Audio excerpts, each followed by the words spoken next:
Halo, selamat datang di mata kuliah Manajemen Proyek Sistem Informasi, mata kuliah di Prodi Sarjana Sistem Informasi, Fakultas Informatika dan Teknik Elektro, Institut Teknologi Dell.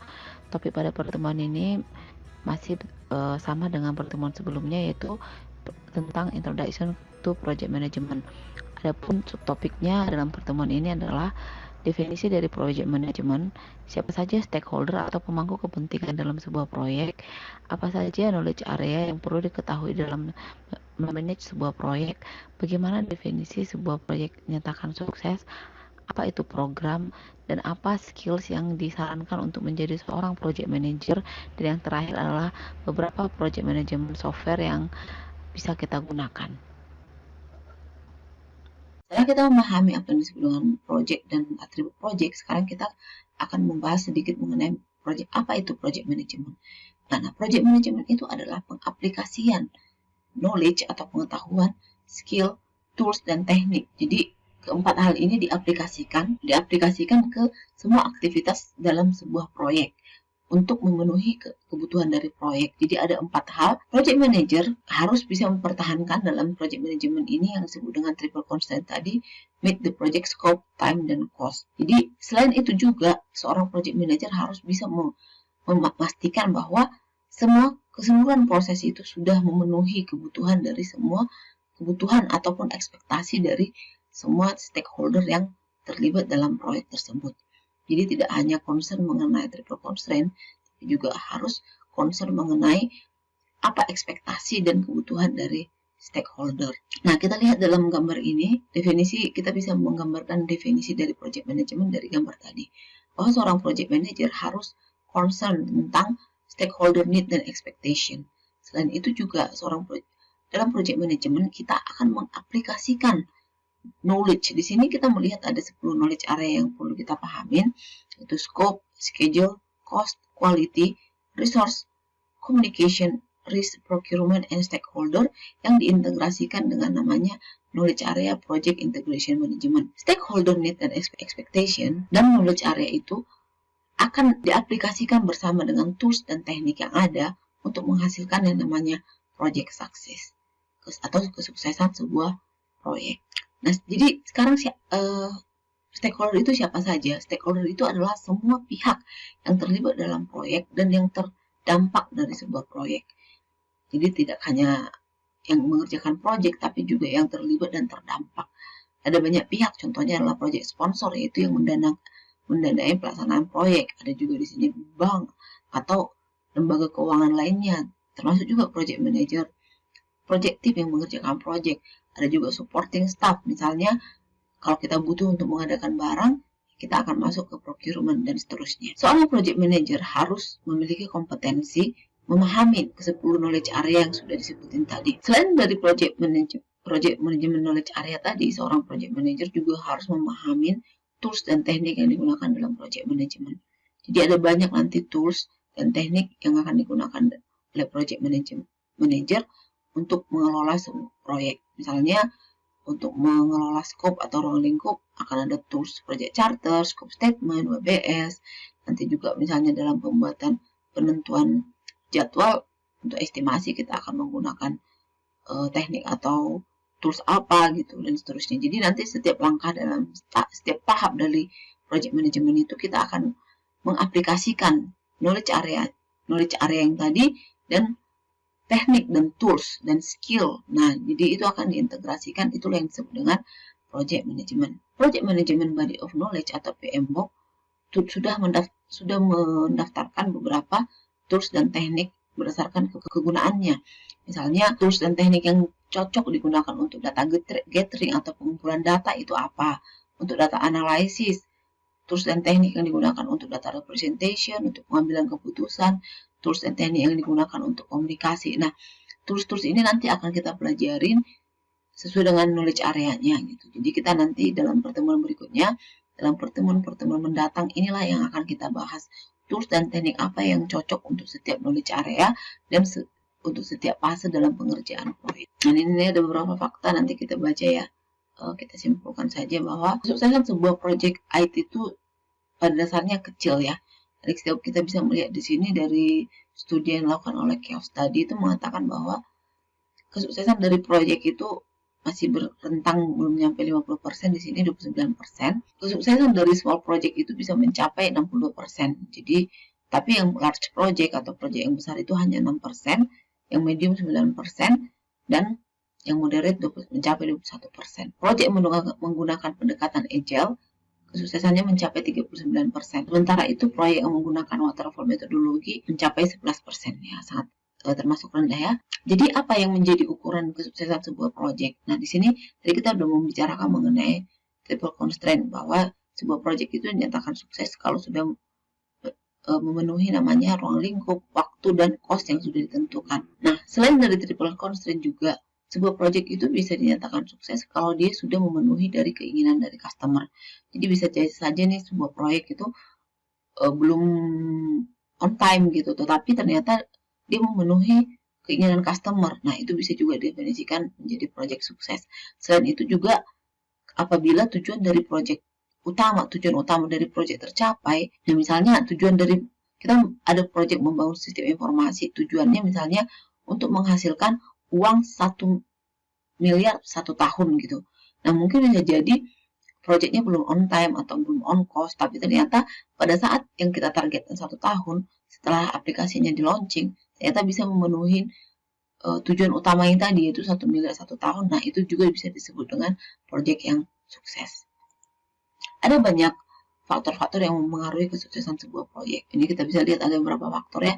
Nanti silakan dibaca. Berikutnya, apalagi faktor utama yang membantu kesuksesan sebuah proyek? Yang pertama adalah pastinya pendanaan yang cukup gitu. Jadi dana memang sangat perlu ya. Berikutnya adalah keahlian dari staff atau tim yang terlibat. Karena walaupun misalnya fundingnya cukup, tapi staff yang terlibat itu tidak memenuhi kebutuhan kita, misalnya skillsnya atau expertise-nya tidak sesuai, nah itu juga akan sangat mempengaruhi pelaksanaan sebuah proyek. Yang berikutnya adalah keterlibatan dari semua stakeholder.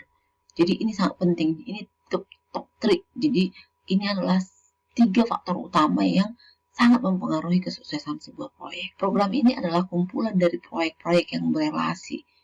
Jadi nggak cuma satu proyek, tapi ada beberapa proyek yang saling berelasi. Berelasi artinya adalah memiliki tujuan yang sama. Jadi proyek-proyek yang berelasi ini dikoordinasikan atau dikelola tidak dengan sendiri-sendiri. Pengelolaan sebuah proyek yang tergabung dalam sebuah program ini tidak dikelola secara individual, tetapi dikelola secara bersamaan karena mereka memiliki tujuan yang sama. Contohnya kita bisa melihat bahwa ada sebuah proyek untuk membangun sebuah sistem informasi. Kita ambil contoh misalnya membangun sistem informasi puskesmas di Tuba Samosir. Nah, karena ini ada banyak hal yang harus dikerjakan, dibagilah program ini menjadi 3 proyek. Yang pertama, proyek pembangunan sistem informasinya. Yang kedua adalah proyek pembangunan infrastrukturnya. Dan ada lagi proyek untuk user supportnya. Tapi tujuannya sama gitu. Jadi, satu proyek akan mempengaruhi kesuksesan proyek yang lain. Oleh karena itu dikelola dengan bersamaan, tidak individual, walaupun dia dipecah menjadi beberapa proyek. Nah, disinilah tugasnya seorang program manager untuk melaksanakan namanya leadership dan direction. Nah, selain dari project manager, kita di sini akan mengenal yang namanya program manager. Kalau kita mengerjakan sebuah proyek yang tergabung dalam sebuah program, nah selain dari project manager ada lagi namanya program manager yang akan mengelola bagaimana semua proyek yang terlibat itu atau yang berelasi tersebut dapat dikerjakan dengan baik. Berikutnya kita melihat apa sih tugas dan tanggung jawab dari seorang project manager. Nah, seorang project manager harus bekerja bersama dengan semua stakeholder untuk mencapai kesuksesan sebuah proyek. Nah, selain itu juga mereka juga harus memahami yang disebut dengan project management knowledge yang tadi, dan juga harus bisa memahami mengenai tools dan teknik yang tepat yang diperlukan pada setiap tahapan proyek. Nah, jadi apa job description dari seorang project manager? Biasanya secara umum adalah untuk perencanaan, mengkoordinasikan, dan bekerja dengan semua pihak yang terlibat untuk mencapai tujuan dari proyek. Jadi skill apa yang harus dimiliki oleh seorang project manager? Yang pertama adalah pemahaman terhadap memahami knowledge. Nah, memahami di sini standar juga ada dan ada namanya regulasi. Jadi seorang project manager tidak hanya memahami knowledge, tapi juga dia harus memahami apa standar yang berlaku dan apa regulasi yang berlaku. Jangan sampai melanggar regulasi. Yang berikutnya adalah seorang project manager harus memahami environment knowledge-nya. Jadi, di mana project itu dikerjakan. Misalnya, saya sebagai dosen akan terlibat dalam project pengerjaan pembuatan sistem informasi puskesmas di Toba Samosir. Nah, saya kan tidak pernah bekerja di puskesmas, oleh karena itu saya harus belajar bagaimana environment dari tempat di project saya lagi kerjain gitu. Berikutnya adalah yang paling penting adalah adanya seorang project manager itu harus memahami knowledge dan skill yang umum gitu.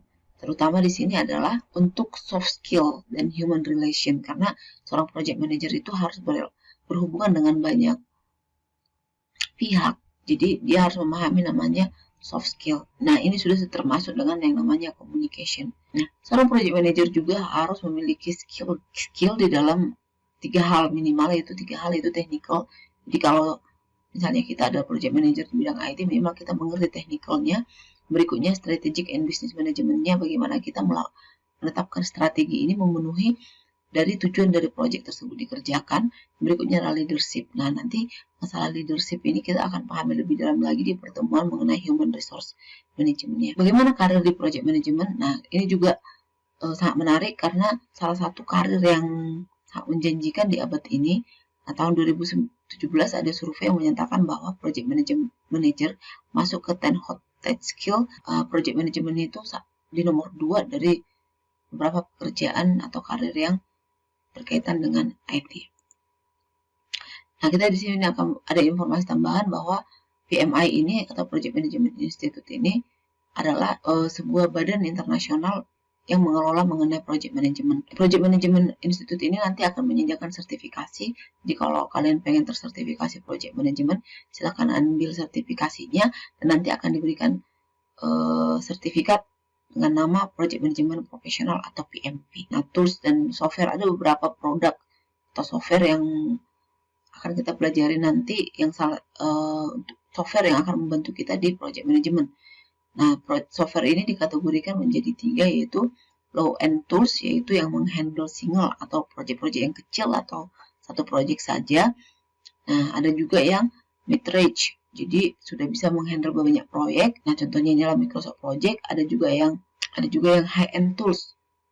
Nah, ini sudah level. Ada juga yang high end tools, ini sudah level enterprise. Jadi sudah bisa mengelola banyak proyek. Nah, dari semua software ini ada yang tersedia free, ada juga yang berbayar gitu. Jadi kita tergantung kita nanti ini akan mempengaruhi dari cost mungkin yang tersedia, apakah kita akan menggunakan open source atau kita akan menggunakan yang berbayar seperti itu. Oke, nanti sebagai bahan bacaan silakan masuk ke situs projectmanagement.com, nanti buka topik IT. Nah, nanti di sana kita akan menemukan sebuah artikel dengan judul Ruthless Prioritization, dan kemudian nanti kalian baca tulisan ini, kalian pahamin, dan dalam bahasa kalian sendiri silahkan dituliskan maksimal dalam 400, kurang lebih ya 400 kata. Jadi bagaimana pemahaman kalian mengenai artikel ini nanti dituliskan dan akan dikumpulkan pada sesi teori yang kedua. Oke? Demikian pertemuan kita kali ini. Sampai jumpa kembali di video berikutnya dengan topik yang lain. Terima kasih.